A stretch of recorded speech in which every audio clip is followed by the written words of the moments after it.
Rail world کے معزز دوستوں، میں ہوں ماجد ملک اور آپ تمام دیکھنے اور سننے والوں کو السلام علیکم۔ ناظرین، آج سے 20 سال پہلے ڈاکٹر عافیہ صدیقی کو اغوا کیا گیا تھا اور وہ آج بھی امریکہ کی ایک بدترین جیل FMC کارزویل میں ہے۔ آخر وہ کیا وجہ تھی کہ ڈاکٹر عافیہ صدیقی کو اغوا کیا گیا اور 86 سال قید کی سزا سنائی گئی؟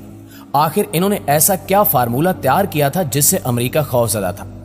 آج ڈاکٹر عافیہ صدیقی کی رہائی کے لیے کیا کوششیں کی جا رہی ہیں اور جس کی وجہ سے امید کی جا رہی ہے کہ وہ جلد رہا ہو جائیں گی، اس سب کے بارے میں جاننے کے لیے ویڈیو کو آخر تک ضرور دیکھیے گا۔ ناظرین، ڈاکٹر عافیہ صدیقی کے خاندان کی بات کریں تو وہ ایک سادہ سا مذہبی اور پڑھا لکھا گھرانہ تھا۔ ان کے والد کا مذہبی تعلیم کی طرف بہت رجحان تھا۔ انہوں نے اپنے بچوں کو مذہبی تعلیم کے ساتھ ساتھ دنیا کی اعلیٰ تعلیم بھی دلوائی۔ ڈاکٹر عافیہ صدیقی بہت عقل مند اور ذہین تھی۔ ان کو 300 سال میں پیدا ہونے والے ذہین ترین افراد میں شمار کیا جاتا ہے۔ تقاریر کے مقابلوں میں اکثر مرحوم عامر لیاقت بھی ان کے ساتھ ہوتے۔ لڑکوں میں عامر لیاقت انعام جیتتے اور لڑکیوں میں عافیہ صدیقی۔ اگر کبھی سب کا ایک ساتھ مقابلہ ہوتا تو عامر لیاقت کہتے کہ وہ دوسری تیسری پوزیشن کے لیے محنت کرتے ہیں، کیونکہ پہلی پوزیشن تو عافیہ کی ہی ہوگی۔ ڈاکٹر عافیہ کے خاندان میں ویسے تو لڑکیوں کی جلدی شادی کر دی جاتی، لیکن ان کے بھائی تعلیم کے لیے امریکہ گئے تھے۔ انہوں نے ڈاکٹر عافیہ کو یونیورسٹی آف ہیوسٹن میں اسکالرشپ کے لیے اپلائی کرنے کا مشورہ دیا۔ اس طرح ڈاکٹر عافیہ صدیقی تعلیم حاصل کرنے امریکہ چلی گئی۔ اس کے بعد انہیں MIT، جو کہ دنیا کی بہترین یونیورسٹی سمجھی جاتی ہے، وہاں سے اسکالرشپ کی آفر ملی۔ وہاں سے انہوں نے بیالوجی میں گریجویشن کیا اور اپنی ریسرچ میں ایوارڈ بھی حاصل کیا۔ اس کے بعد انہوں نے PhD بھی کی۔ کہا جاتا ہے کہ اپنی تعلیم کے دوران عافیہ صدیقی نے ایک ایسی ریسرچ بھی کی تھی جو امریکہ کے بڑے بڑے سائنسدان بھی نہیں کر سکے تھے۔ اس ریسرچ کا استعمال کرتے ہوئے کسی بھی ملک کے لیے ایک بہترین دفاعی نظام بنایا جا سکتا تھا، یعنی بہت طاقتور ہتھیار بنائے جا سکتے تھے۔ امریکہ کے کچھ سائنسدانوں کو اس بات کا پتہ لگا تو انہوں نے امریکی اداروں کو اس بات کی خبر دی کہ ڈاکٹر عافیہ کے پاس ایک بہت ہی اہم ریسرچ ہے جو اگر پاکستان کے ہاتھ لگی تو ہمارا بہت نقصان ہوگا۔ اس طرح ڈاکٹر عافیہ صدیقی سے وہ ریسرچ حاصل کرنے کے لیے امریکی اداروں نے کوششیں شروع کر دی۔ دوستو، ڈاکٹر عافیہ صدیقی کو اندازہ تھا کہ اگر یہ ریسرچ امریکہ کے ہاتھ لگ گئی تو وہ ہمیشہ کی طرح اسے مسلمانوں کے خلاف استعمال کریں گے۔ اسی وجہ سے ڈاکٹر عافیہ صدیقی نے وہ ریسرچ ایک راز کی طرح اپنے پاس رکھی۔ ڈاکٹر عافیہ صدیقی ایک نہایت ذہین خاتون تھی۔ انہوں نے یہ ذہانت بہترین طریقے سے استعمال کی تھی۔ انہوں نے ایک ایسا پلان تیار کر رکھا تھا کہ جس سے مسلمانوں کو قرآن کی صحیح معنوں میں تعلیم دی جاتی۔ انہوں نے اپنی پڑھائی کے دوران تعلیمی اداروں میں کچھ ایسی تقاریر بھی کی جس میں انہوں نے اس بات کا اظہار کیا کہ اب مسلمانوں کو ایک ساتھ مل کر کھڑے ہونا چاہیے۔ کس طرح وہ بچپن سے ہی مسلمانوں کو قرآن کی تعلیم دلوانا چاہتی تھی۔ ان کا پلان تھا کہ بچے قرآن پر فوکس کرتے ہوئے دنیاوی تعلیم بھی قرآن کے ذریعے ہی حاصل کریں۔ وہ بزنس کے اصول قرآن سے سیکھیں گے۔ انہیں طب قرآن کے ذریعے سکھایا جائے گا۔ ایک ملک کو چلانے کے اصول قرآن اور حضرت محمد صلی اللہ علیہ وآلہ وسلم کی زندگی سے سکھائے جائیں گے۔ ناظرین، 1995 میں ڈاکٹر عافیہ صدیقی کی شادی امجد خان سے ہو گئی اور 1996 میں ان کا پہلا بیٹا احمد پیدا ہوا۔ ان کی شادی شدہ زندگی خوشگوار نہیں تھی۔